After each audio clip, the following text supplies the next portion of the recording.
Hey, how you guys doing? It's producer from Brothers Comics. Welcome to the Marvel Hacks. It's our X-Men 97 recap, y'all. We are 2 weeks late because of life and stuff, but we are going to recap the entire thing, the Rise of Apocalypse and Weapon X lies and DVDs here today. We will try to keep y'all in our normal time frame of being at about an hour, but you know how that goes every once and then. On the line is Brother Beaver. Say what's happening, man. From Cerebro as usual if you're watching on YouTube. Hey, what's up, y'all? Hey, Yeah, man, we're if gonna you get jump this in an right hour, I'll into be it. amazed. Come on, I got you covered here. I got you covered. Again, the side brother topics are the Mm-hmm. things that take us off, but we're good.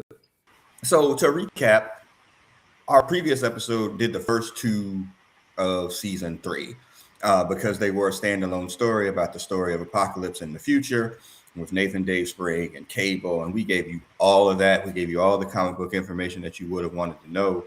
The teaser part with being about the rise of Apocalypse in the past, we gave you all the comic book information you would need to know. But we didn't do that episode because they debuted three, which in a sense doesn't make any sense, but whatever, schedule that Disney's on. And so we had decided, okay, well, we'll just recap both of those. But then something happened. I couldn't be here. And we just going to do those two Apocalypse episodes like we planned and Weapon X lies and videotapes or DVDs on the back half of this. So it's two shows in one, essentially. Like I said, I can try to get you in and out in an hour, but Brother Beavis is a challenge accepted, as Barney Stinson would say. So here we go. Get this to work. All right, so part Rise of the Apocalypse. We gave you the comic book part of this. It was a miniseries from 1997 of the same name. All the X-Men stuff that you see in this cartoon is made for TV. Okay, the comic book, it does have name redacted, which we'll get to here momentarily, but it also has the Fantastic Four in it, and it's really not X-Men centric, really at all.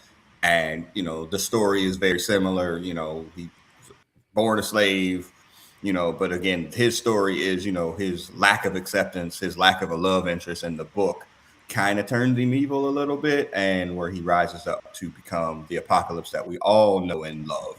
Would that be fair? We talked about this last time. You have these books floating somewhere in your house, correct? Yeah, whereas I did go back and read the episode of the Adventures of Cyclops and Phoenix. Felt that it was terrible. Like I kind of knew this one was terrible, so I read the wiki on it and I was like, yeah, no need for that. Yeah. Nope. Yeah, it more than enough covered what it actually was. So when we jump back into the past, y'all, this is where we are. We are in what 3000 BC or something to that effect. Another theme I'm gonna pick up on here between this episode and the next one. There's a lot of hey, Scoob, let's split up, gang. But splitting teams up to be doing certain things and chasing MacGuffins or whatever. But everybody splits up in these things. So it's 3000 BC.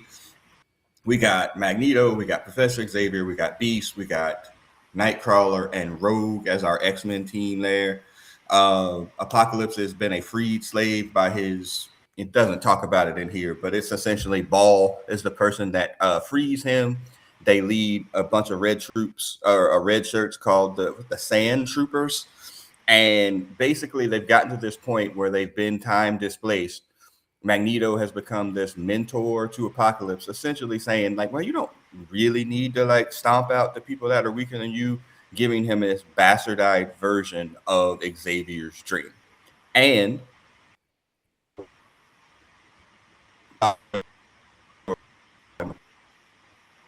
Apocalypse, he's been open this overrun humanity, but actually tried to coexist and work with them. What Magneto doing? When has manipulating the time stream ever gone wrong? Like, they're like, let's do this thing 5,000 years before it pays off. I'm sure it'll be fine. I'm sure. Yeah, I'm sure everything will be the same. except Gambit will be there.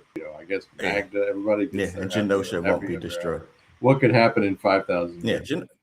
We'll just set this yeah, right now. nothing. Yeah, Yeah, that was what that I'm. was the stretch. I think this is like a Yeah, blue and gold split on like the teams. Like, look at who's in the first half: Gene, yeah, Cyber, Storm, Wolverine.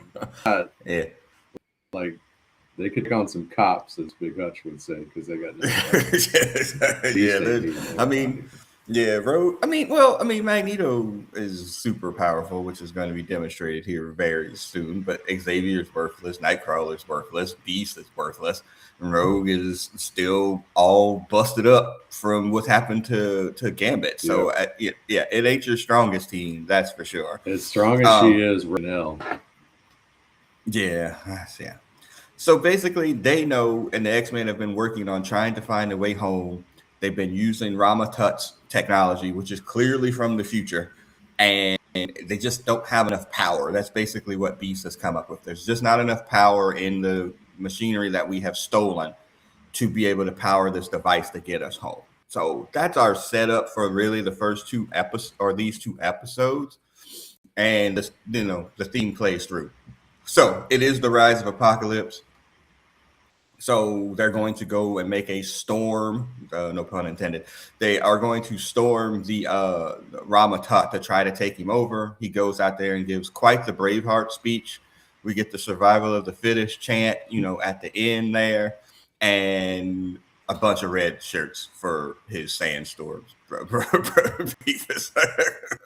Like as soon as they open the door, like, yeah, and then they pretty much all get wiped out. yeah. It's pretty much only him and Ball Right. left by then. Yeah. Yeah, they had nothing. They have nothing. Did you say they needed so 1.21 gigawatt? They said.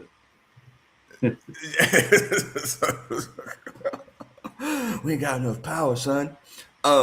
So they try to do this thing, and Logos is the leader of Ramatut's army or whatever, and they wipe most of the sand troopers out.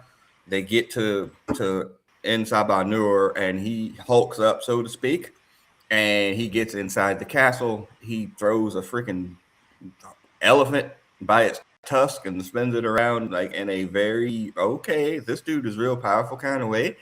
And he gets to the point where he has Locos, dead to rights, and he's about to take his head under Ball's instruction, but Magneto gives him a disapproving parent look, and he doesn't do it. It doesn't feel authentic in that regard, but I understand what they're going as you go through the story. But like in that last moment, he doesn't even stop him. He's going to stop him later on with magnetism. But in that moment, it feels like that should have been the time where he stopped him with the magnetism. You think, or just a dirty look is good enough from the parent? Yeah, I mean, like it doesn't at any time seem like Apocalypse really wants this. Like he's like, okay, I guess since you said I can't kill people, I ain't gonna kill people. But like, Yeah.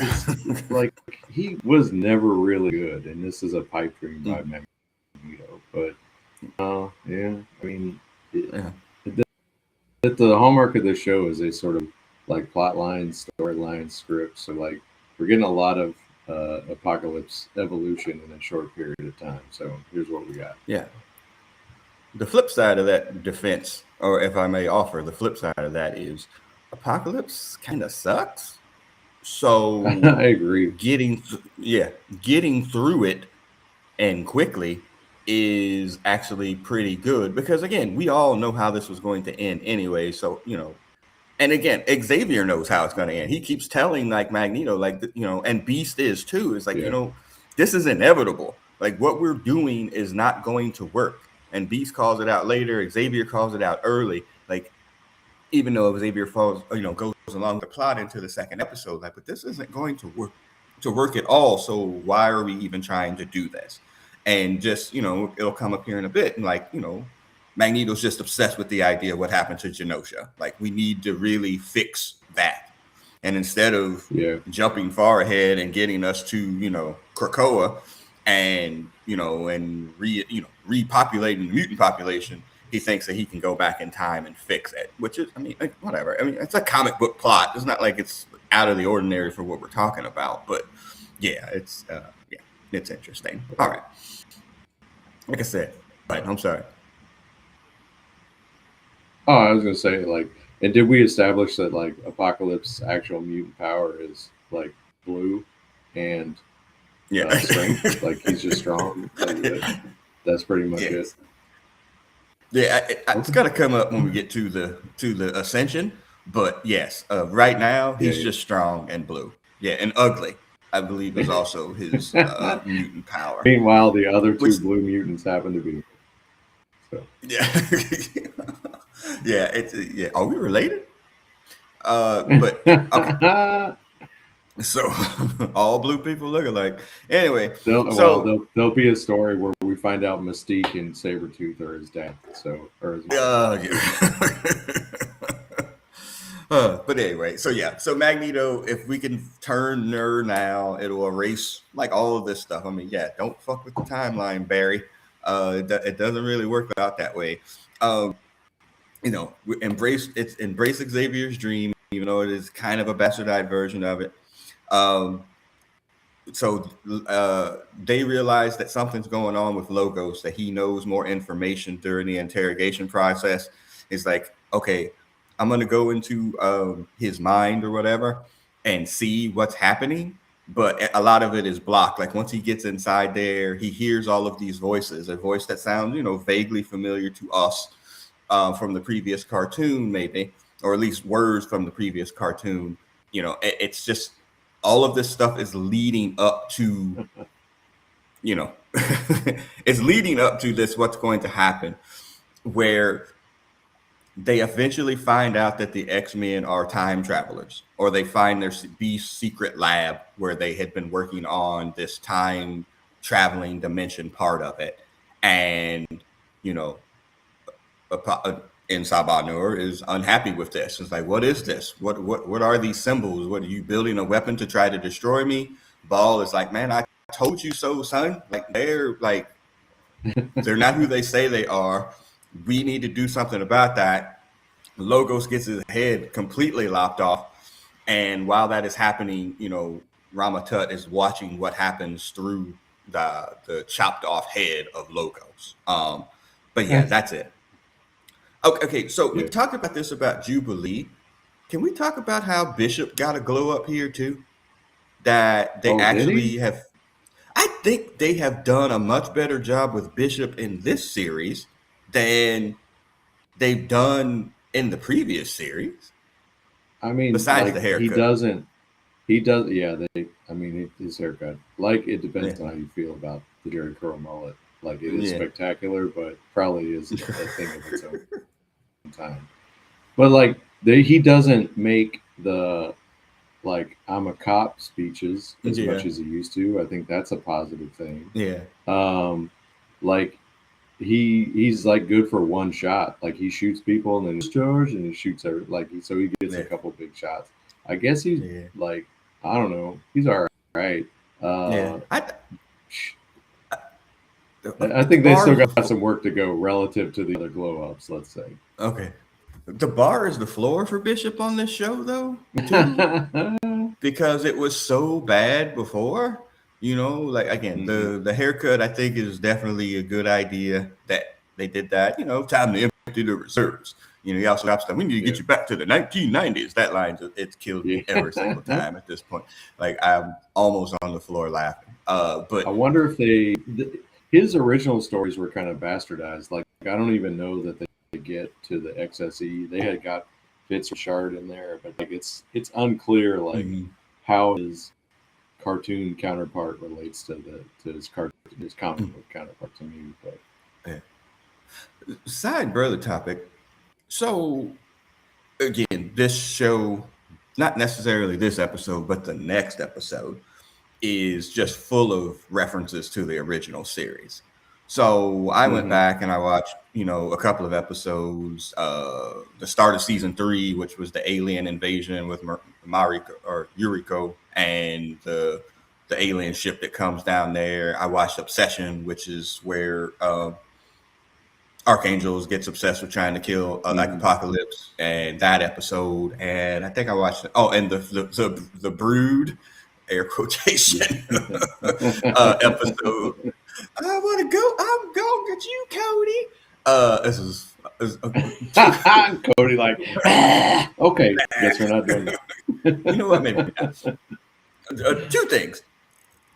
That episode is awful. But as I was going through, I was like, wait, there's 5 seasons of this show? And the final season is like 10 episodes, and they tried to do the Fallen Covenant, which is a terrible comic book story, so there's no way they could make a good cartoon version, especially not that cartoon. And I was like, oh my God, I'm gonna have to literally sit down and watch all of this because it's so terrible. And just for torture purposes, because oh my God, it just looks so bad. Yeah, but anyway, so Ramatut's watching, and then his decision is like, you know what? Like, this thing with Ner is not going to happen. He sends a blast to destroy the temple, and that's how season 2, episode 3 ends, like on a cliffhanger to be continued type of situation. Okay. So then we get into episode 4, which is the second part of the Rise of Apocalypse, and Ball gets killed in that blast, as they get through. Ner is super upset because Magneto was able to save essentially everybody but him. It's like, I can only get that force field out so far, son. My bad. And so he's ready to go all the way off, but Xavier's able to talk to him like, no, we are lost travelers. We just didn't tell you we were lost travelers from 5,000 years into the future. So Ner begins to trust Xavier, but not Magneto. And Bishop is like, what the hell is wrong with you people? I think he literally says that. What the hell? Am I the only person that hasn't lost their mind here? Like, that's what I was saying. Like, this is like that version. Like, I was like, he's speaking what I would have said. Like, what are y'all doing here? It's time to go, and it's been time to go. And then they try to be like, look, leave this haunted house, y'all. Yeah, exactly. The car didn't have any brakes, but I'm gonna just keep driving it. So they're like, no, okay, and they're ready to leave, and everybody's like, what does he say? I think Beast says something along the lines of like, well, democracy hadn't been invented for like 1,000 or so years, but I think we should vote. And Magneto's like, yeah, nah, and destroys the time bands, which really like that was great. Yeah, that was great. They're like, oh, what'd you do? I voted. Yeah. But at the same time, he's like, oh, it's fine. You'll just invent a new time machine. It's fine. Yeah. It's fine. Yeah. We'll get out of here. Magneto, official sponsor of the Save America Act. Because I was like, what in the world, man? Like, how did you take that from everybody, their ability to be able to do this? But yeah, he destroys the time band. So now they're stuck there. And then Xavier gets into this. It's not a bit, but he's like, look, I'm going to explain all of this to you. My team, that thing that you hold, we're the X-Men. We come from a future where there's, thousands of mutants, like, working to try to coexist with humanity. You don't have to destroy the world. And he's giving him his like kind of version of his dream, and allowing him to, hey, this is really what it is. And between Magneto's speech and Xavier's speech, he still is a little bit not confused, but at least willing to listen to this idea that, I don't have to destroy humanity. I could actually save it. And, that actually works for him. But, we got to figure out how we're going to do this and how to get back in time. And so they need to go ahead and figure out where Ramatut's secret power temple is. He saw it in Logos's mind, but it was kind of blocked from seeing it. And so Ner allows him to go into his mind and be able to see that, pain calms me, he told him that it was actually going to hurt. We get all the little flashbacks really from the comic book too, from the Rise of Apocalypse, him as a slave, him sleeping by himself, in the code, this whole survival of the fittest bit. And, so we get the celestial Isan, his eyes in the sky, like that's where it is. And they believe that's where the secret temple is. The gardener's gaze, I believe, is the official term. And we're going to talk about Isan here in a little bit, but aside for other topic, I have never sat through that movie like at all. I've tried like a The bunch, the but I just can't Eternals. do it. Yes. Yeah, the Did Eternals you? is Have you sat like through the entire movie? it's a oh yeah, I've seen it. It's like it looks great, but like there's too Mm-hmm. many characters and none of them are great. Um, Mm-hmm. I yeah, I mean it's like I said, it looks great. There's great scenes and whatever, but yeah, it's not great. Yeah, things are happening, but yeah, I can't do it.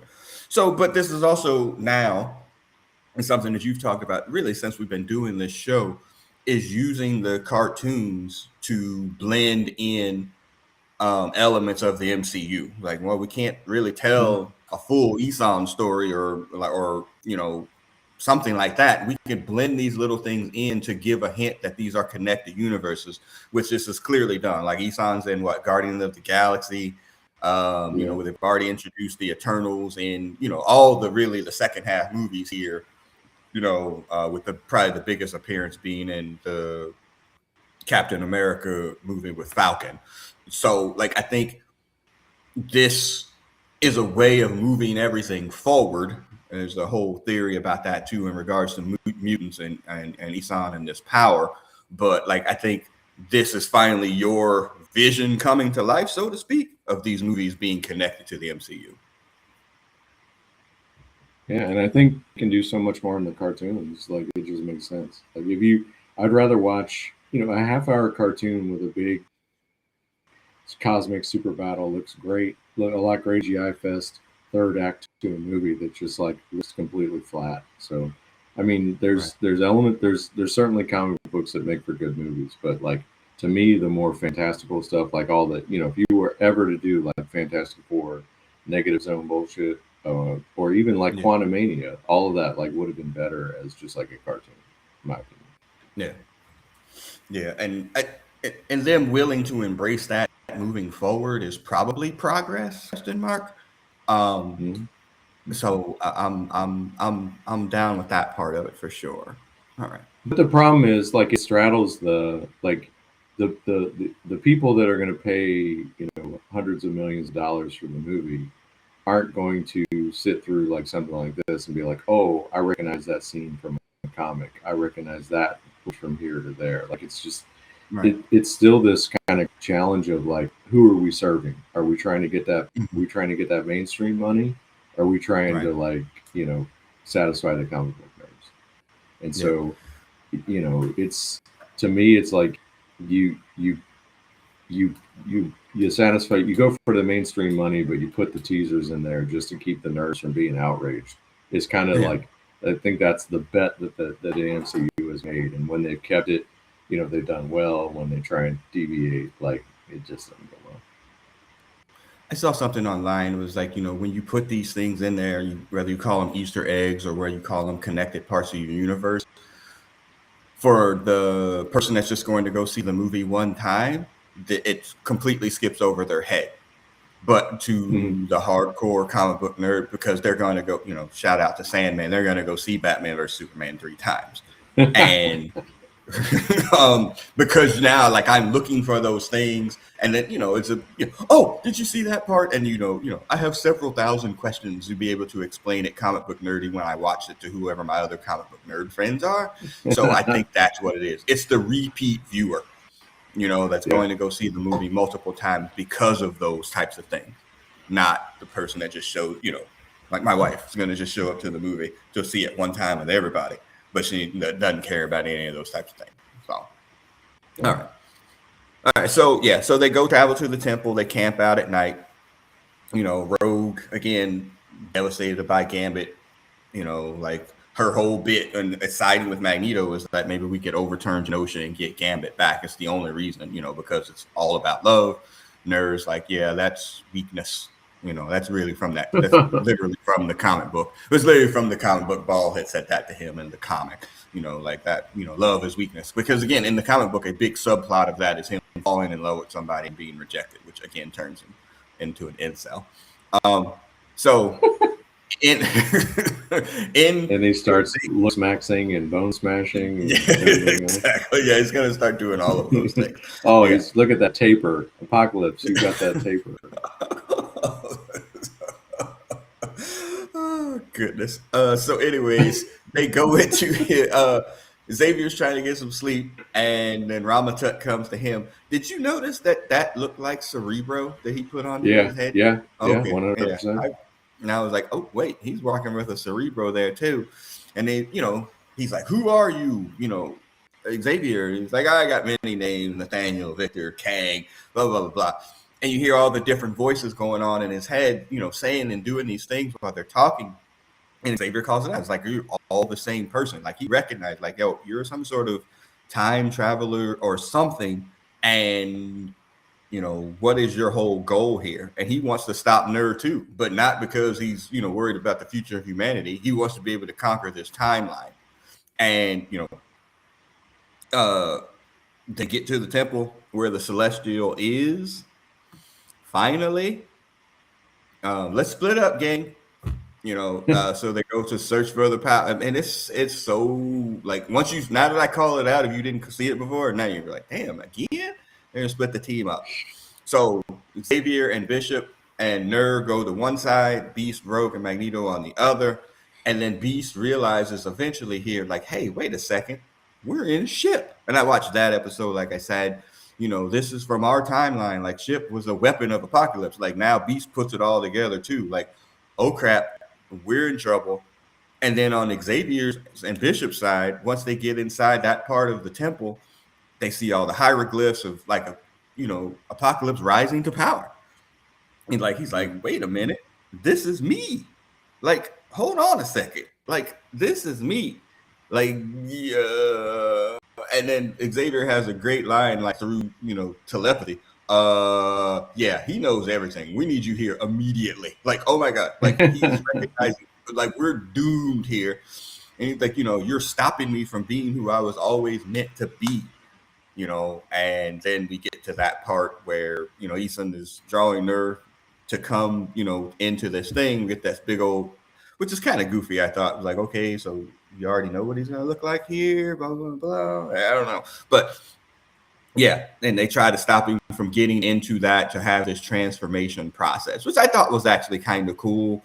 And again, a lot of the glyphs that are in there, if you go back and watch Obsession from the original series, like you'll see like the same glyphs that are in there and their ability to pull the things between both series. Again, I know I said this in the group chat or whatever. Like, I mean, is OnlyFans really that bad for Bowden Mayo? Can y'all at least give him his job back if that's the reason you fired him? I mean, because I really do concern myself with this idea that like this series without somebody that has a real love for the original series could probably fall apart very, very quickly.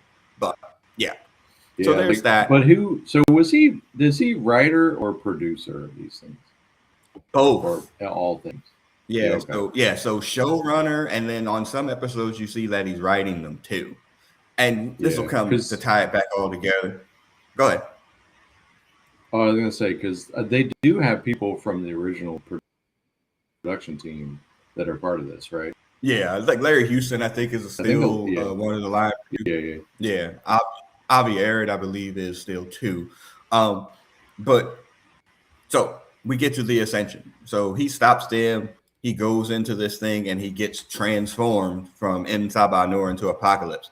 I saw this online. So that's the Power Stone. And I'm like, oh, okay. Because that is the Infinity Stone that Eason had in whatever that movie where he killed everything, which I think was Guardians. And I saw that. Yeah, so the Power Stone actually is the thing that transforms Apocalypse or M'Saba Noor into Apocalypse. And yeah, at that point it's on. So like we are good to go. The crash against the rocks of the the Eternal Shore and be broken. Like all of those lines that you hear Apocalypse shout, they came from Eason. And he's like, you will destroy like everything. like that is your whole purpose here is to do that. And then once Magneto and the rest of the team gets there, Magneto realizes like, oh yeah, we done messed up, but maybe we can still stop him before he becomes like, uh, you know, a god amongst men. And so he activates the time bands and he sends the team out. Excuse me, Xavier doesn't make it through from the blast that's coming there, but yeah. So now Apocalypse has his mutant power. Is that what we're led to believe? Well, so I think he has his mutant power, but most of his power derives from the celestial armor that's now grafted on him. So I think Okay. all his like shape shifting and size alteration, all that sort of thing. I think that actually comes from this celestial armor that he now occupies. But other than that, he was just. I guess this is probably like a Infinity Gauntlet situation. Like he was strong. Like you had to be strong enough to actually be exposed to the power of the glove. Without getting your arm burned off. I'm talking about you, Hulk. So I think that's maybe he was strong enough to be able to survive the process of getting this armor on him. I guess not unlike Wolverine getting adamantium or whatever. But I think all his like weird stuff that never made any sense, like his energy blasts and growing and all that, I think that comes from the armor. Yeah, is what we're led to believe. Well, I mean, it's fine because when we're watching the stuff in the Rise of Apocalypse part of this, like you don't really see him use a mutant power other than I'm strong. Like that's pretty much it. Throwing elephants around. Yeah, exactly. Like he's not doing anything but being strong. So I'm like, oh, okay, I guess that's what we're doing now. But so now it as I am Apocalypse, he's been transformed. And Kang sees this and he's like, you know what? I'm a dip. Like it's not gonna work. We get the Eternal. We get the Eternal from Eternally Yours from season 1 as well, right? Yeah, thieves and assassins. Yeah, that's like episode 5, I think. Yeah, we've imitated the voices 1,000 times on this podcast. Been going on for years. Yeah, it's just a classic OG series there, but she is an Eternal herself, and I don't know how that's a job. She was external. They called her an external. Right? That's right. Yeah. Yes. But also, isn't that a job demotion? Like you're out here working with these people as opposed to working for Rama Tut. Like I think maybe she got downsized. Something. It's not a great job. Like she was the number 2 to somebody who was exploiting all the slaves to build their empire. Yeah. And she goes back to exploiting the thieves and assassins guild. I think this is just a parasitic sort of mob boss type role. It just shows that that's a future-proof profession. Like AI is not going to take that. You'll still be able to like get a racket on somebody else's business. Noted. We could also go to the fact of like, hey, we just made 2 episodes and ain't no black women in this in Egypt. Maybe we should probably do something about that. Oh yeah, let's put the Eternal in it, like out of nowhere. Like nobody's thinking about that. Yeah, that's fair. So whatever. So anyway, yeah, Kang dips out completely, and then Apocalypse is like, that's it. Like I'm good at this point. Destroy that destroy the city.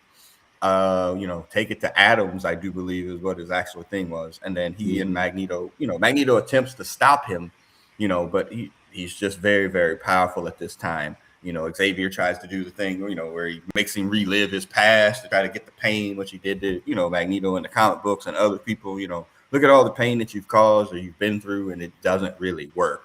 It's just there. So Magneto gets to the point where like, pain calms him. Yeah, he's like, I'm going to stop this whole thing, Charles. I'm going to do it. And, he gets the ship and, he uses his powers to stop the city from being destroyed and throws the ship into there. But it leaves him very, very weak. And when Apocalypse finds him eventually, he has him captured, right from Xavier. And there's a really cool shot where he's like standing over Magneto, but looking down also at Charles on the ground there. And, he basically is like, yeah, you know what? Lie to him like you did to me and tell him that everything is going to be okay. Yeah, I was like, That was that's a pretty cool. great line. Yes, that was a great line. Well, Xavier's retort after is actually pretty cool. But like, he's like, okay, yeah, and then he vaporizes him, and and Magneto's dead, and now it's just comic book, y'all. So allegedly, um, and then Xavier's retort back is just like, your mother should have left your ass in the desert. Like, yeah, no, like, she knew the pain you were going to cause. She should have left you there to die. And he tells him, like, you're never going to be a god. You're always going to be just an absolute monster. And again, Xavier has the wisdom of time on his hand, knowing that all the trouble that Apocalypse is going to cause, even though they're able to stop him, air quotations, they're not able to ever eliminate him because he always finds a way to survive and and move on. So, we get that line, Big Will Stacks crowded out, only a coward, feels mighty stepping on ants when he could have killed Xavier, and he just walks on past him. And then the episode ends with Bishop coming back in time and time swiping Xavier back to the 90s. And that's the rise of Apocalypse. So overall, what did you think? I think it was nice of Bishop to not say, "I told y'all, stop fucking around." He probably should have. Be like, man, y'all some bullshit. So, but yeah. So, I mean, again, I thought the 2 episodes. Go ahead. Yeah, I thought it was all right. Like it's definitely an origin story. This one in particular, like the ties into Kang and things like that.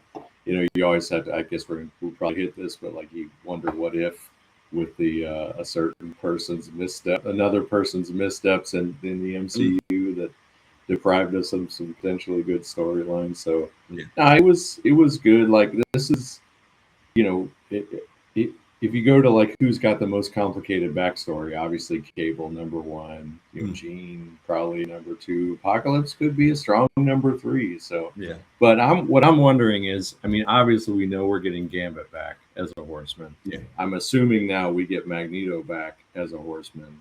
Are the other 2 Horsemen going to be somebody of significance, or just like some red shirts to round out the team? Yeah. They've also fucked the timeline. So I think we talked about that in this previous episode. That's how I think we're going to get to the Frank Quietly X-Men version, because we've seen that there. It very much feels like we're going to be all over the timeline in these different eras in this season. But I'm curious. I thought that the 2 of them together, I thought were fine enough. I thought 2 episodes was more than enough to get it, but also it's comic books. So like, we know Magneto's not dead. He's too important to the entire series. It gets like we knew Gambit's not going to really be dead. It's a hot, button in the moment, but it's not like, he's coming back. Like all those people are coming back, which is fine. Again, they come back in the comic books, they're going to come back here. But I just thought that, together, these 2 episodes, okay, you're taking the Rise of Apocalypse miniseries from 1997, which was ass awful, and you put it into like an hour episode essentially, and I wouldn't say redeemed it, but at least you gave it a better run than they did, and they had 4 issues to do it. So, well done. Well, we talked a little bit this last time. Like, one of the weaknesses to me of those prequel books is it becomes a story that there's nobody else like involved in it. Like, you got AKA Cyclops and Jean in the future, but it's with basically maybe a cameo teaser or 2, but they're fighting somebody in the future that means nothing. Like, same thing with the Rise of Apocalypse. It's kind of in the past, like fighting nobody really connected. So to actually put the X-Men and tie it back into the actual continuity and story makes the whole thing a lot more interesting to me. Yeah, I agree. You alluded to this. This is how we're going to end this one before we start the next one. So, biggest fumbles. Can we talk biggest fumbles? Okay, there was the butt fumble. That was a pretty big fumble. I mean, it didn't really mean anything, but it essentially ended Mark Sanchez's career before he became a drunk, apparently. And I would like to officially file a protest. I like to file a protest here. That is an interception, sir, not a fumble. Yeah, and I feel like you put that on here just for purely spiteful reasons. Look, man, it was either that or 28-3, and I went the other direction. Um, Ernest Biner fumbling on the 1 yard line. I mean, I hate the Browns, but even yeah, I wouldn't wish that kind of torture on somebody. Super Bowl or not. Oh my yeah, God, that was awful. That's just awful.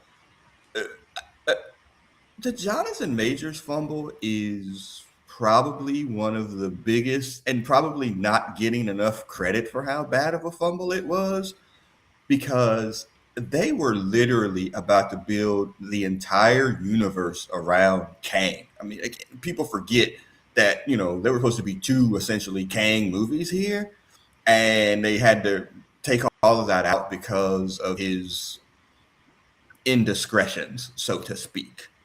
And yeah. his star was on the rise. I mean, I didn't watch that Chihuly show or whatever you and Hutch were watching, and I haven't seen Creed other than the highlights that he was in, but his star was on the absolute rise. I saw Red Tails. I mean, the dude's an incredible actor, and the work that he did in particularly at the end of the first season of Loki is some of the best acting that you will ever see for something that makes on paper makes absolutely no sense. Yeah. And they were like, you know what, this dude is so impressive. We're going to build this whole universe around him. And he fumbled like amazingly. I, I, Yeah. I, it's hard to believe where his star ascension was to where it is now, where he is doing movies for the Daily Wire. Like, ask Trina Carano how well that went. All I right. mean, So let me. seriously. I gotta say, when you said fumble, Biner was the first thing I thought of. So I want to throw that out Mm. there. The other one that I don't know that it mattered, but the one that sticks in my mind was Leon Lett fumbling when he got Oh, screwed from yeah. behind by Solid. Baby. Like they still got killed in that game, but like Yeah. that one stood out. I I remember how much we used to kill Kang, and shout out to Sandman who Yeah. hated Kang. Yeah. And then I just remember watching that last episode of Loki and be like, oh my God, like that performance was like, I've been more intrigued. I've never been like more excited. Like it was just crazy. And I was just sitting there thinking like all the things we were about to get. Because the obvious thing was like, after Thanos, where do we go? Doctor Doom makes sense, but like you can't get without the Fantastic Four. So they're going to use Kang, okay, I guess. But all of a sudden, I was like excited about that. Then I think, then obviously it's like we know they're going to have to change what they can do. Quantum Mania was just that was horrible. Like Yeah. it's just that's like Avengers Yeah. 2 to me. That's Yeah. Avengers 2 and Iron Man 3 territory for me. But yeah, like that yeah. Yeah. And that came on top of, like, we know we've screwed up with all this Disney Plus bullshit and we've been stringing you Mhm. along and nobody really cares about this shit, but we're coming back hard. Oh, we need a couple more Yeah. years to sort this out. My bad. So yeah, it really kind of set that back. And then the boomerang for MCU is like, you know what? We to fix this, we got to bring back Robert Downey Jr. like as Doctor Doom, no less. Like Mm-hmm. we have to do a complete 180 Yeah. and turn this thing completely in a different direction, because that should tell you how big of a F up he made, because I think they were done with Yeah. him, and I think he was done with them, and so I'm sure they backed a truckloads of money to get him to come out of retirement to come and do this, just to take over the stink that this man left in his wake. Like, Yeah. there's been career I believe fumbles, man. on another podcast we might call that hot shotting. Yeah, very true. Yes, but there's been career fumbles, man. Like, I'm sure some I could come up with if I really thought about some career fumbles, whatever. But man, this is, and like I said, I saw that. Oh, he's doing, anti woke Daily Wire movie or whatever. I'm like, oh, Yeah. bro, like we're done, But bro. like We're like James done. Franco, Jonah Hill, Yeah, yeah, Kevin Spacey, like yeah, yeah, yeah. Like I mean, that Gina Carano.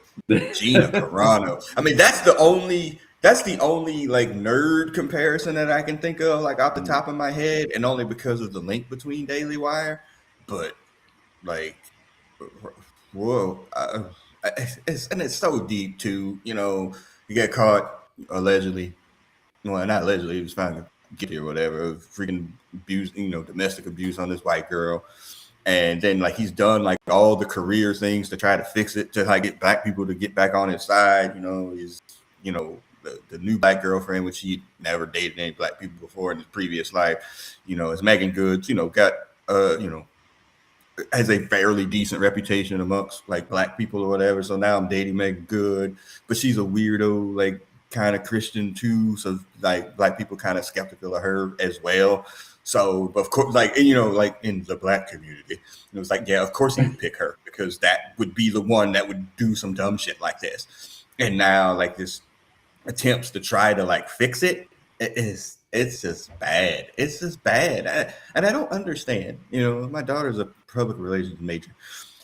Like, where's this harm in being like, you know what? Yeah, I messed up, like real bad. Just jump on the grenade and try to fix it. Like, there's nobody gets canceled. I mean, he's not canceled because he's still working. I'm sure he's drawing a version of a check. There's no cancel. I mean, he's black. That doesn't help in this regard. But there's probably a path to redemption here, but it ain't what you're currently doing. Like, Yeah. I mean, it's the classic, like, the cover-up is worse than the crime. Like, just at a certain point, once they got you, just, like, fess up. Yeah, whatever. Just jump on a grenade, bro. Like, I mean, it can't get too much worse. But, yeah. So, shout out R.I.P. to Kang, Dynasty 1 and 2. Shout out to R.I.P. to your career, because once you start going to the Daily Wire right-wing nut job movies, bruh, it's a wrap, like completely. Like we're done. And I'm surprised they like they showed the what is it, the Council of Kangs or whatever at the end of Quantumania. Like I'm like, why did you include, like, if you ever want to use that character, like you kind of can't. You showed him as every possible incarnation. Like it would have been a character you could have recasted as some different incarnation, but they kind of showed him as all of them. So like that to me was, they might have wanted to cut that cord a little bit sooner. There probably was a conversation amongst some people that make some money. Like, you know what? We already spent a bunch of money on this shit. Like, I mean, was it that bad? Like, how bad did he smack her? You know what I'm saying? Like, I mean, I'm not trying even to be funny. I'm really trying, because I think I have a general idea about what happens in these situations, because there's always going to be somebody that's like, I mean, how bad is it? Okay, how many children how many younglings did he kill? You know what I'm saying? You know what I'm saying? Like, was it the good younglings, or was it the younglings that we don't really care about? Like, was it the ones that were just going to be annoying? Were they all like little Anakins too? Yeah. So which one is it really? So shouts out to your career, Jonathan Majors, because you really bad folks. Sorry about that Seahawks thing there. I was torn. It was 28-3 or that one, and I went with that one to poke the bear. So all right, I saw you. All right, so let's jump into the episode 5 here of the X-Men. This is the second part of our show. My thought of getting this in under an hour is probably a reach. So it's Weapon X, Lies, and DVDs. I'm going to jump in here too with where they ripped that off from. God, you could be 45 and listening to this, you might not know what that reference is from. But yeah.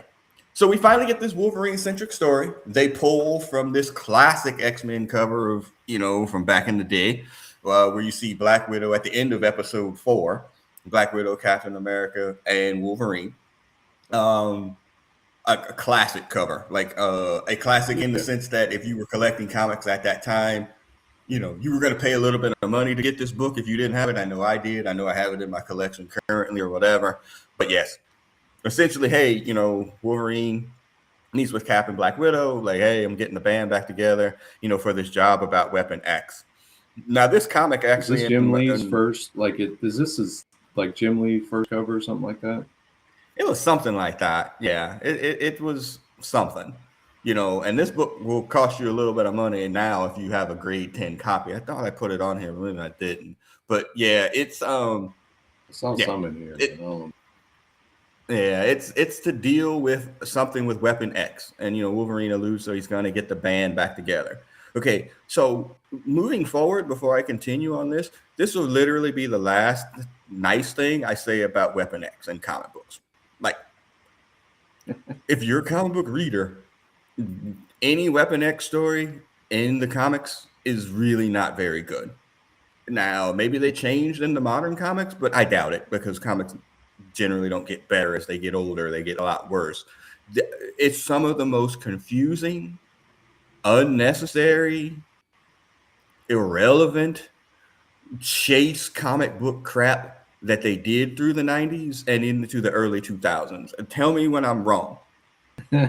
You sent the list of like the hits and misses of Weapon X. There's like 20 people. I was like, word, Yeah. Mespero was in Weapon X. This is some neogenic recombinator bullshit here. Yeah. Like, Exactly. oh yeah, everybody was in Weapon X. Oh, okay, Yeah. okay. All right. Yeah, it is not good. I mean, and we've chased those stories down. In my personal whatever, I've chased down Weapon X stories and read those things, and they're just not good No, because no. it's because honestly, they're trying to unpeel an onion while also leaving the onion intact because Yeah. they just want to still to be able to mine stories in the future from it. And so instead of revealing what it actually is, they only keep giving you bits and pieces, which makes it even all the more confusing with current continuity. And it just doesn't make any sense. And that's pretty much it. Like, that's all of Weapon X, all of it. Yeah. Yeah. I just can't. So, but yeah, that's it. There will be nothing good said about this. You wrapped up the Weapon X storyline in 35 minutes. You probably gave it more than enough time. That's basically it. So, all right. So, Weapon X's first reference back in Incredible Hulk 181. It's also Wolverine's first appearance. Yeah. If you're on YouTube and you can see where that comma is placed, if you have a grade 10 copy of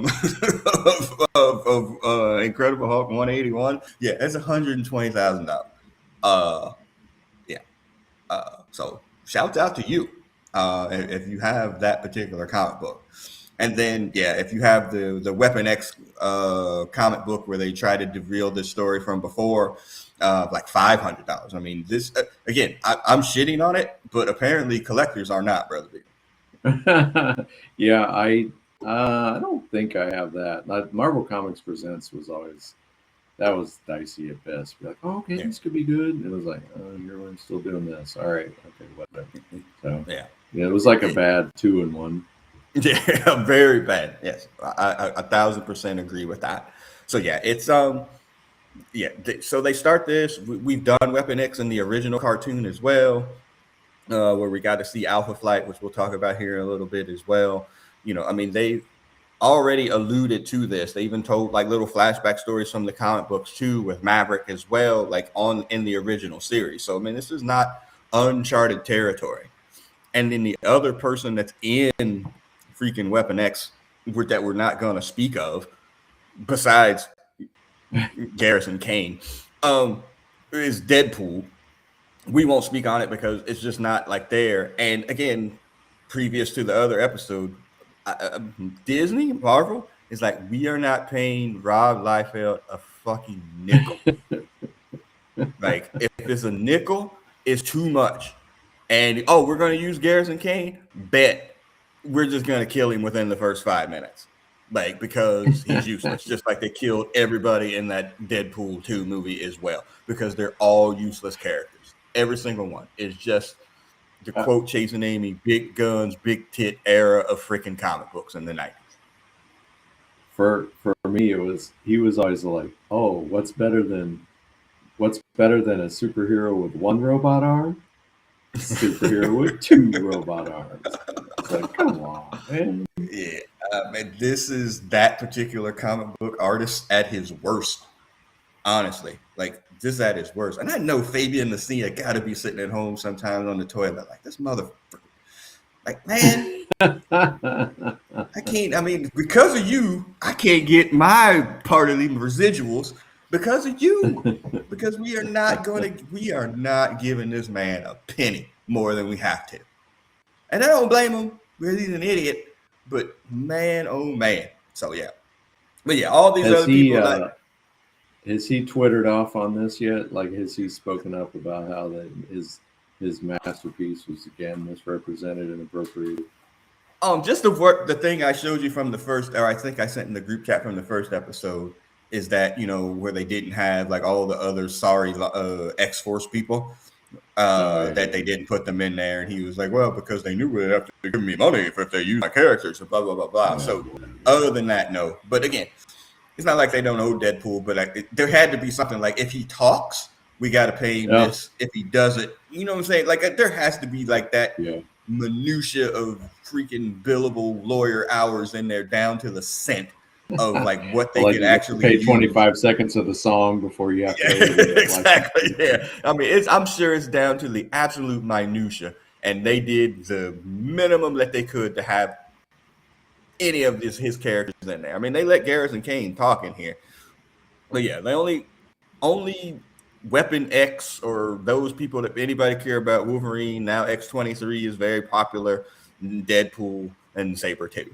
That's it. Like nobody else, like that's it. Everybody else that's in that list that I sent you, when we look at the list from the episode where they showed the DVDs, like man, nobody cares. It's just a bunch of freaking random ass characters that they just put in. Oh, you know what? Let's put them in Weapon X. You know what I'm saying? Let's put them in the NWO Red. Yeah, whatever. Because we don't have anything else for him to do, so let's put him in the Wolf Pack. It's just fucking awful, man. God, I'm fired up. It's only 9:30. I can't be this fired up about that. All right. But anywho, moving on. Back to the show. So the premise of this episode is that Wolverine's got the band back together. Our team here to start off, Wolverine, Morph, Garrison Kane, Sabretooth, Lady Deathstrike, and Maverick, who sucks. God, Maverick sucks. There's a podcast somewhere about us talking about Maverick. I wish I could find it because there's like 500 podcasts. But I wish I could find it because we went off because this is he's a terrible character. Like there's just nothing redeeming about Maverick either. Nothing. Yeah. So, but anyway. I mean, interesting design, and it was like, wait, is there nothing here? There's just really nothing. Okay. Yeah. Oh, well, he's got to cure himself from the legacy virus. What?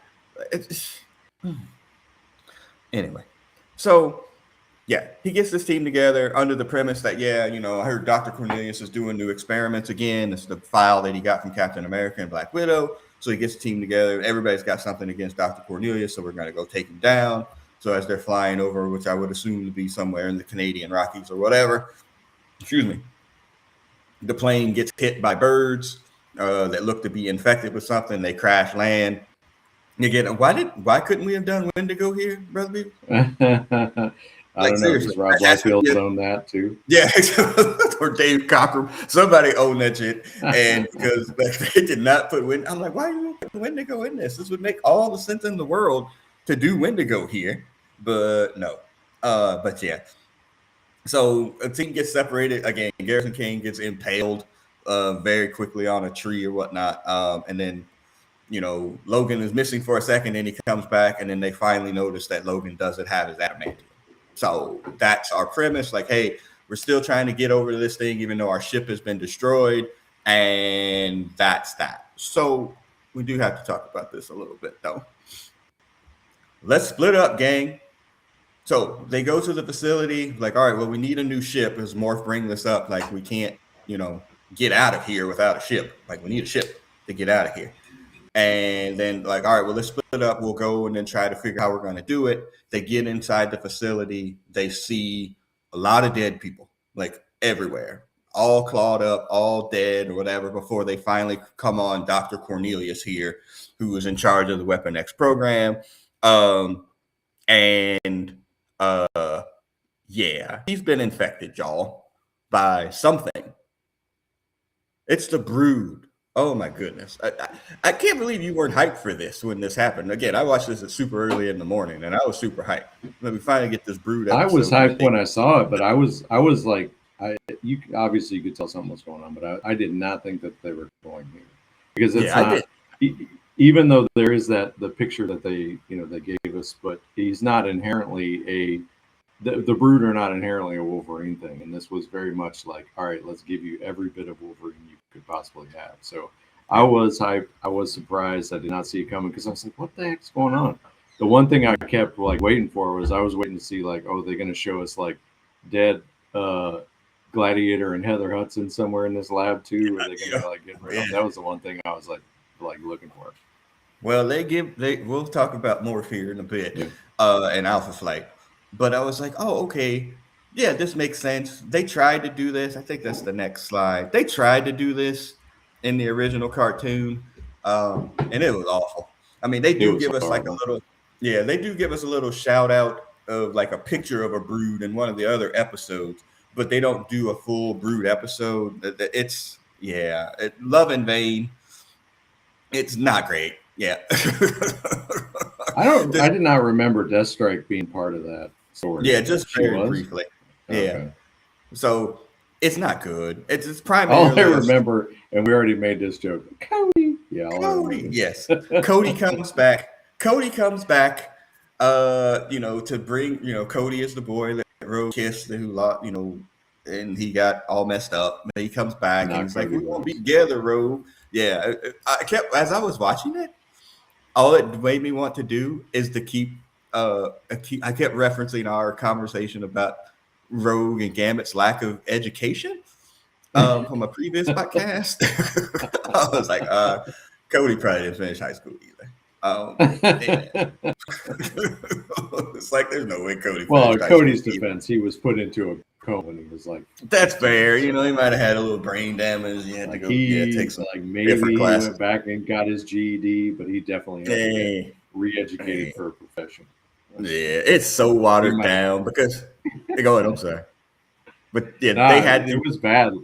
This was the worst part about you mentioned this earlier. The worst part about the last two seasons is like they're like, okay, well, we can still try and tell these stories, but we've like botched continuity and we're up against the Saturday morning comic book code. Like, Mhm. what do we got? So you get all these weird like kind of the Phalanx Covenant, kind of some Mhm. of Bishop stuff, kind of a Yeah, Brood story. Like it was just like it started to look like this seems familiar, but I'm not sure exactly what story this is. yeah, and this is what I sent in the group chat the other day. It's like like this when you watch the OG, it's like, oh, this was made for kids. Like it is made for kids, even though we were in our mid-20s watching it. Shout out mid-20s, but it's the new show is not made for kids. I mean, this episode is as violent as you could think of. I mean, there's Yeah, blood everywhere, and there's a lots of killings. And and again, we talked about this before. The Wolverine in the original series is useless because if he's not fighting a robot, he can't impale and kill anybody. Well, in this, a lot of people get impaled and killed, and it makes it for the better. And this is like the second episode in the two seasons where it gets kind of really gory, which the other one would be the one with the Goblin Queen, which was very bloody and gory yeah. too. And I think maybe we get one episode where we can kind of go all the way off and forget a comic book code, forget the fact that we're on Disney. Like this is just a part of this series now, and this was that. But yeah, we get the Brood again. I'll include it in the links when I post these. Like we reviewed the entire Brood saga on one of the comic book shows, like the entire one, like from the beginning to the end. As we were going over popular X-Men stories, we did review this, like probably for several episodes because it's a little bit long. So the Brood make their first appearance in X-Men Uncanny X-Men 155, grade 10 copy, $168. Memorable cover because everybody thought Colossus died. Shout out for a 50-year-old comic book or 40-year-old comic book. He didn't die. Spoiler alert. Spoiler alert, he didn't really die. It's a classic Claremont story. It spanned from 161 to 167 as the Brood saga. And that particular episode, remember that we get that, and they did this in the cartoon. That was the acai bowl, the flying fish, like Yeah, that whale thing in the sky. And Akanti. I believe yeah, it's there the you go. Akanti. Yeah, and that's awful too. I mean, these are Hey, I just noticed this and I forgot Tiger was in that. Don't tell me Corsair's pushing up on some other cat lady. Man, you know, Couture, man, he is done with Earth Pussy, bro. Anyway, he been done.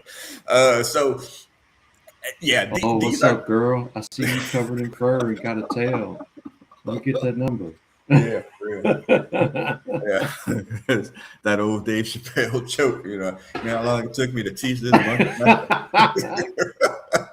Anyway, so this is why we go over an hour, folks. So Well, these books also are the other good. thing that Brood gave us was this was the beginning of the forbidden romance between Colossus and Kitty Pryde, Oh yeah, there's that. Yeah, that's right, because she was so traumatized by him being killed. This also gave us Deathbird, right? Yeah, like yeah, yeah, yeah, because this was one of her early things. Does yeah, this because she does this directly lead us to Mohawk Storm as well as a result of her experience? I can't remember. maybe yeah, a little bit after this for sure. Yeah, I mean, those again, if you've listened to us before, like those books, like Brood Saga and really Claremont in this particular area, these are not one shit books. They are extremely wordy, and you will be there for a minute trying to get through all the exposition before you even get the dialogue. Again, that's a classic Claremont story right there. It gives you every element that you could possibly think of. So yeah, it's just good stuff. I have this book floating around somewhere in a long box. It's a classic X-Men story. But yeah, if you wanted to get that first Brood, it's going to cost you a little bit. At least you want a good copy. Oh, too far. All right. Go $9 a month. Yeah, so yeah, you can get a regular copy. Yeah, exactly. Oh yeah, go to Marvel Unlimited, y'all, and just read to your heart's content if you can find the book. If you can find it, recommend searching with Google to find the Yes, link into the the app. link to your. Make sure your account is already logged in. One of the worst. So Weapon X lies in DVDs.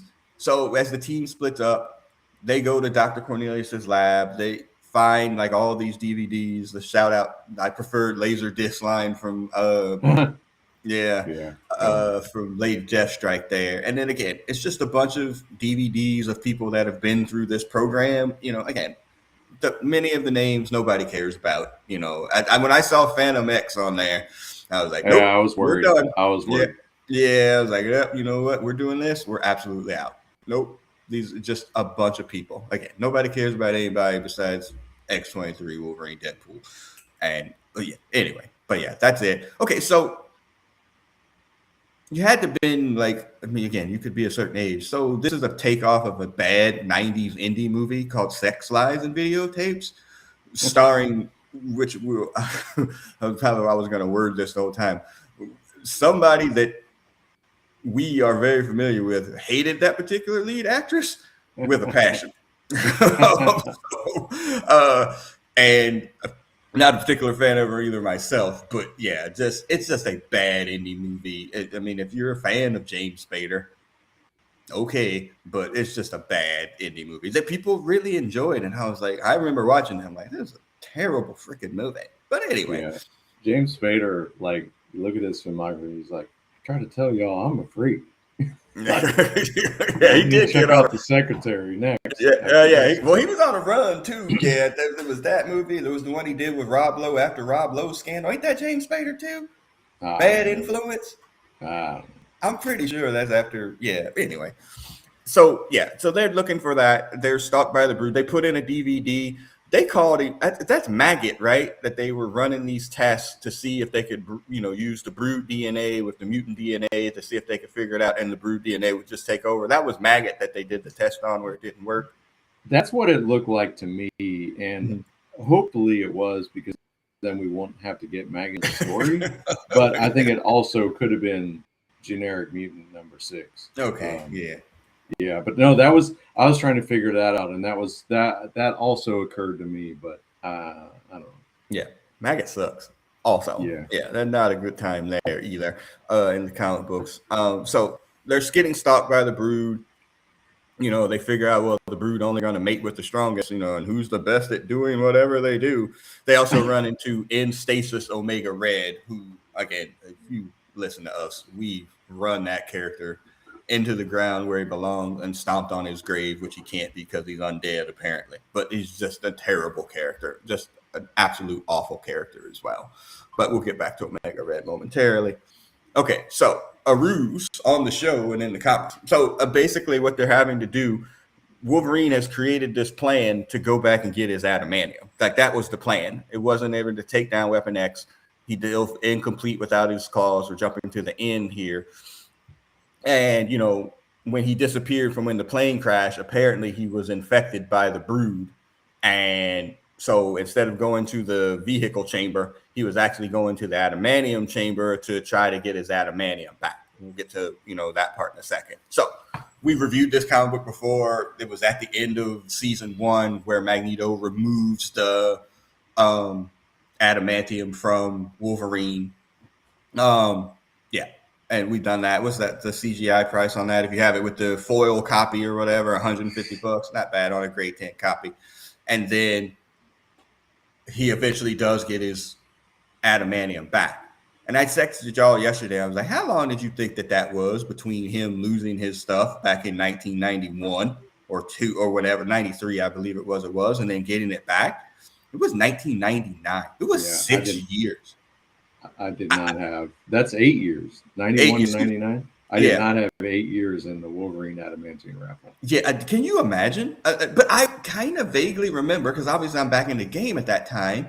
Like, oh, there were these episodes, like these things, like on the 25th issue of Wolverine, and then the 50th issue. I think they maybe brought back Claremont or somebody, or the 75th. Like, it was all these teases that he was going to get it back, and then he didn't, and it just went on for years.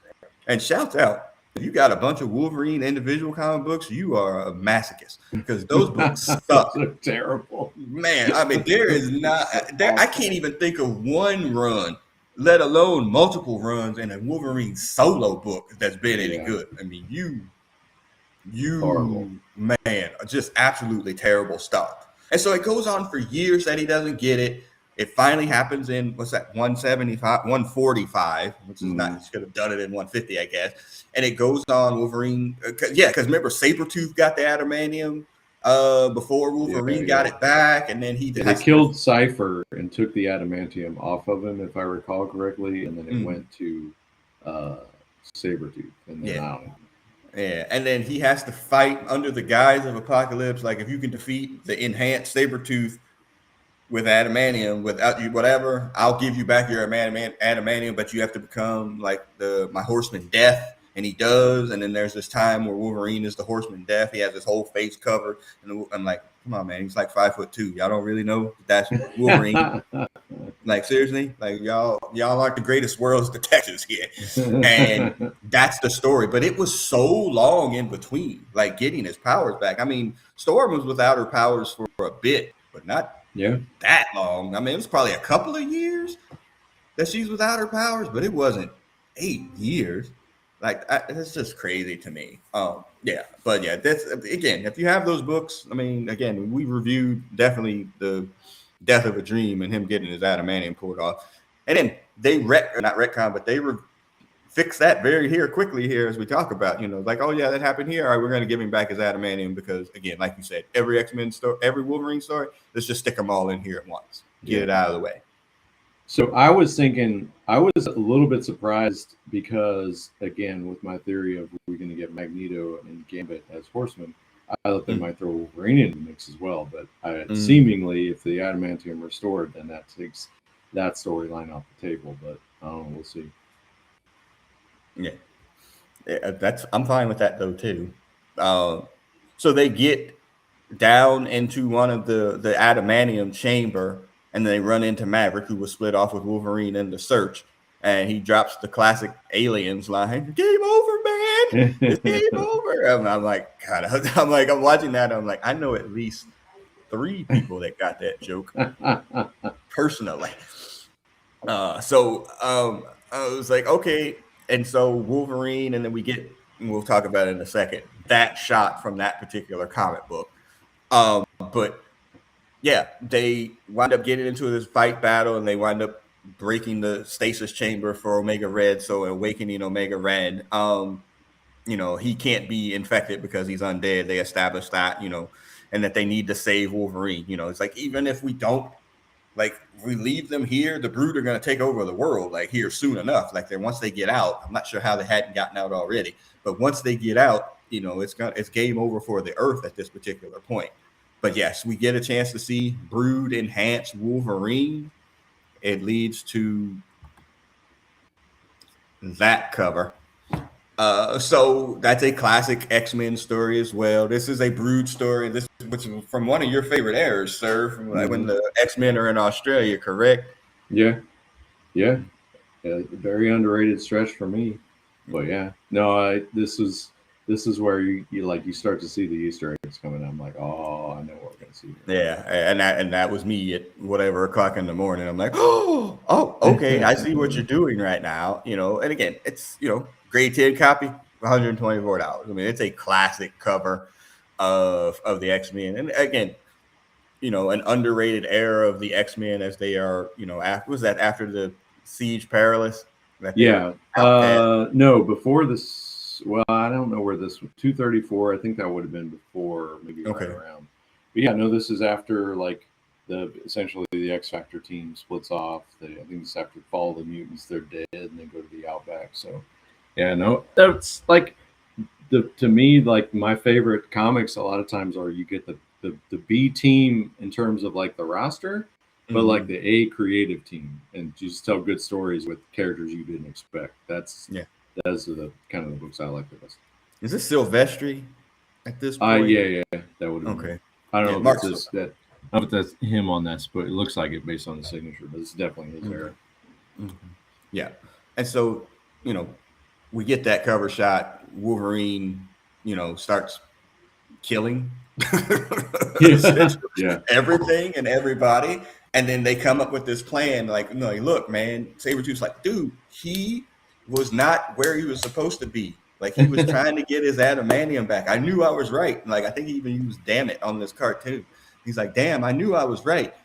He's trying to get it back. And then Morph is like, well, you know, the only way to solve this is to actually allow him to get it back, because it can take the Brood out of him, and he's going to survive that because they can't survive the adamantium process. And so they're going to give him what he wants. You know, so we need another ruse. So, you know, he dresses up as Cyclops to get him to come out. And then, that was great. Yeah, and he does come out. That was kind of corny. I thought it was great.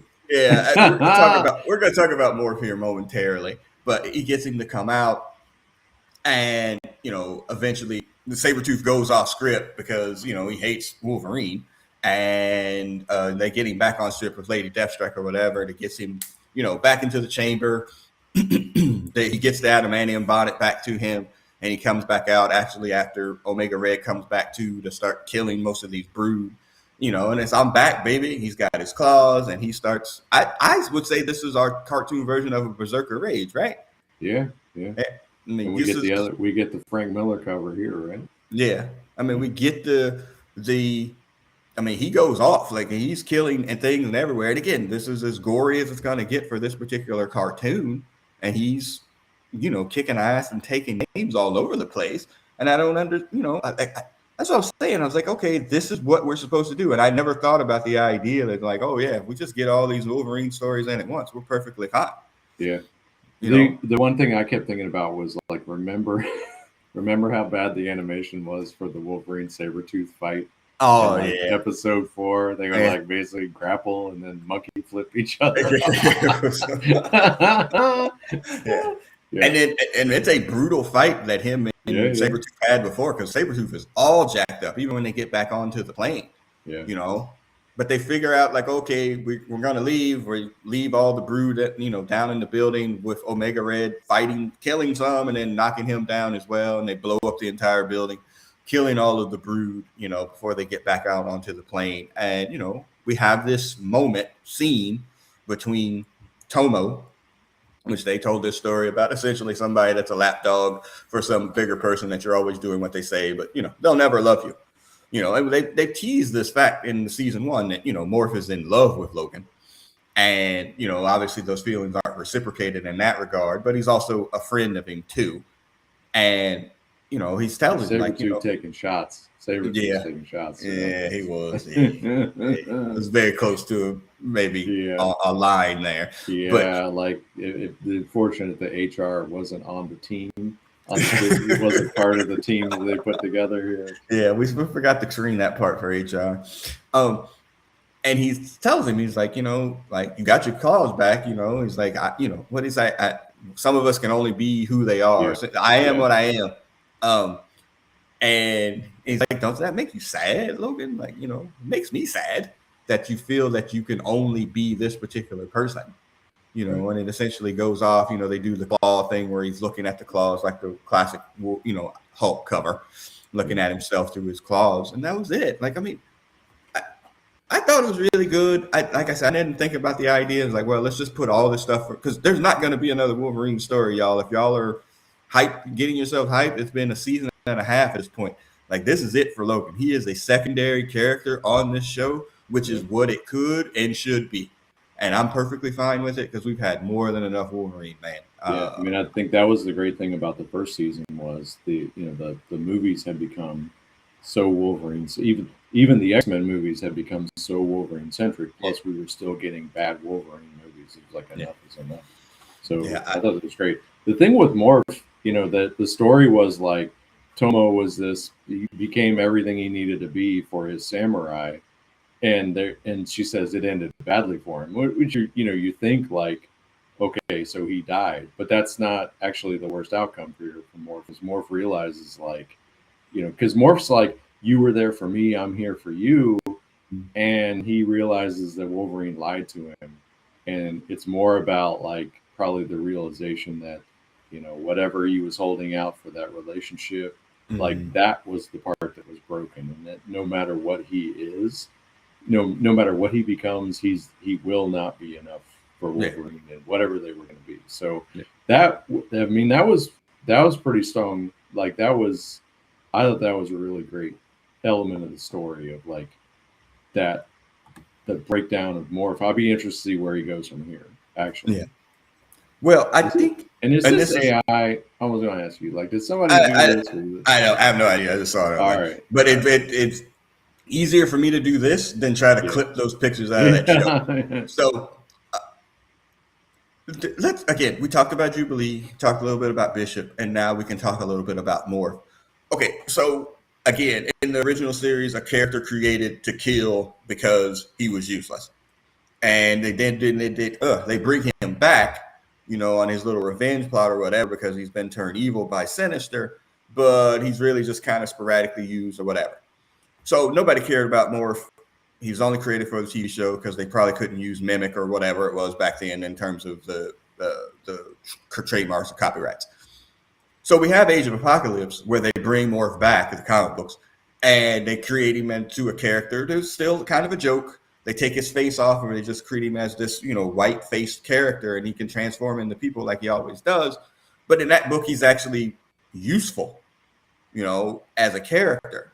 And so when they bring the cartoon back and they bring him back in here, they're using this version that's a little bit more useful. And he's still with the jokes, he still cracks the things, but they've given him an emotional weight for him that grounds the character. And it's still made for jokes for sure to get jokes off, but it also has a little bit like they're not killing Morph. If they kill Morph now, it would probably hit harder than Gambit's death, to be honest yeah, with you, because you can't. You've given him too much at this point. And so to kill him would be cruel right, for viewers at this point. So maybe they will do it. But yeah, Morph's emotional arc from original series to now is a chef kiss. Like again, call HR, yeah, like send him to a sensitivity training seminar or some shit because you made a character that was a joke into actually somebody that people actually care about, and that is not an easy task for more. But yeah. Well, I think we were also I think we were remiss in wasn't there a stink like even before the show came out because in the character cards at the end they'd indicated his pronouns were they and them. yes, before, yeah, Right. I was thinking about that. We've been misgendering him here this whole yes, that's right, and that's on us. And I just I think they are a very important character to this show Yeah, at this point. Like you yeah, can't. They are as important as any other character that they've established on this show, yeah. and hopefully, If you had that on your bingo card, boy, oh kudos boy, to you. let me tell you something, man. In 10+ years we've been doing this show, us praising Kitty Pride, Morph, and Jubilee, the astronomical odds of that shit happening are astronomical because, yeah, If but you wanted proof we were in the Matrix, there you yeah, exactly. But you could also say, shouldn't this be how it is? go. Like a character that is 10, 20 years old at this point in Morph should have some change, emotional depth to them and Jubilee over the course of time. Like that's how it's supposed to work. You know, in the original series, they just kept Jubilee as whatever. And this, you know, in the original series, they kept Morph as what, like it was just a joke character. Yeah, Didn't really do anything. There was no growth. And now to be able to see that between those two characters on the show, I what else? I was like, man, yeah, all right, Morph, like absolutely. But yeah, so if it. you're watching, go ahead. I'm sorry. I was gonna say it still does mess with me when somebody appears. I'm like, whoa, where did it come from? And I'm like, oh, Yeah, that's right. yeah, Like it gets me every time. yeah, it I was does like, me too. oh, and particularly this one because I was like, oh, Puck is here. Oh, Yeah, no, I forgot. Yeah. hot tag from Puck. Oh, never mind. But yes, that's the shout out to the Weapon X show or the Weapon X originality of him being in Alpha Flight. You know, he transforms into everybody in Alpha Flight except Aurora and what's the North Star, right? No, I don't. We didn't see a snowbird or I think Snowbird or was in a. I thought Snowbird was in a previous episode though. probably. Yeah, maybe not Shaman, but I thought Snowbird I was. don't think he's going to change into Shaman. I don't think they're going to change into Shaman. No, yeah, love the white man. But yeah, so we get all of these Alpha Flight characters. Get Silver Samurai in there as well. Of course, they had to do Deadpool because of that, but they didn't let him talk. And this is the second time he's done Spider-Man. That leads me to think that there's plans for Spider-Man. I don't know why, but you keep dropping him in there. It's just kind of weird. But yeah, man, shouts out to Moore. Shouts out to getting Weapon X done in 35 minutes.